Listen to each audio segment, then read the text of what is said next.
مال بھی خرچ کرے، مال یہی رہ جائے گا، وہ آدمی چلے جائے گا۔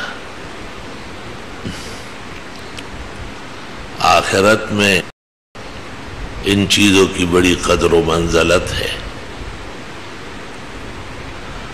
بخاری شریف میں ہے کہ ایک مالدار شخص نے اپنے نوکروں کو حکم دیا تھا کہ ہم سے جب مالدار آدمی معاملہ کر لے فتجاوزوا عنہ، اس سے درگزر کرو، اور اگر تنگ دست آدمی ہو تو فاعفوا لہ، اس کو معاف کرو۔ دنیا میں عجیب عجیب لوگ ہیں، اس کائنات میں سخت ترین لوگ بھی ہیں، نرم بھی ہے، نہایت بخیل کنجوس بھی ہوتے ہیں، اور بہت کمالات والے سخاوت بھی رکھتے ہیں۔ رسول کریم صلی اللہ علیہ وسلم نے جزیرۃ العرب کے ایک سخی کا ذکر کیا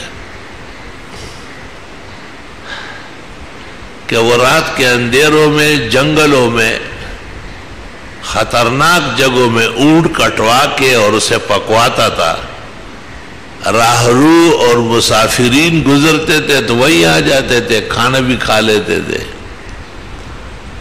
اور راستہ بھی معلوم کر لیتے تھے۔ آپ نے اس کی بہت دیر تک تعریف کی کہ لوگوں کو بڑا آرام پہنچا ہے، بہت ہی نیکیاں کرتا تھا۔ تو آپ سے پوچھا گیا کہ بخشش ہو گئی؟ آپ نے کہا نہیں، بخشش نہیں ہوگی۔ اس نے کہا ہی نہیں تھا رب اغفر لی، ایک دفعہ بھی اللہ سے معافی نہیں مانگی۔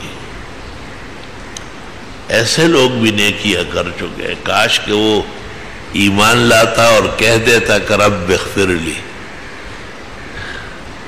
تو ایک تعلیم یہ بھی ہے کہ ہم اور آپ مختلف اوقات میں کہتے رہے کہ یا اللہ ہماری بخشش فرما، خدایا ہمیں جنت عطا فرما، یا اللہ ہمیں ہر طرح کے عذاب سے، دنیا کے رسوائی سے، آخرت کے رسوائی و عذاب سے، عند الموت زنکدن کے جھٹکوں سے، سختیوں سے، قبر کے ناتار سختی و شدائد سے، یوم الحشر کی پریشانیوں سے، پولیس رات کے صدمے اور غم سے، خدایا ہماری نجات عطا فرما اور ہماری مدد فرما۔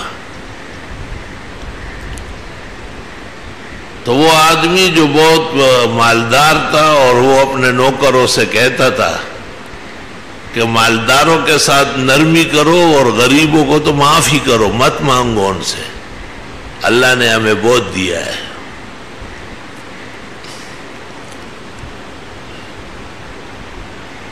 تو جب وہ مر گیا اور ملائک پیش ہوئے اور اس کے اعمال لے آئے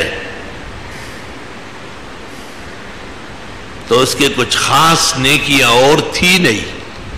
فرشتوں نے یہ بات ذکر کی کہ کان موسرا وتاجرا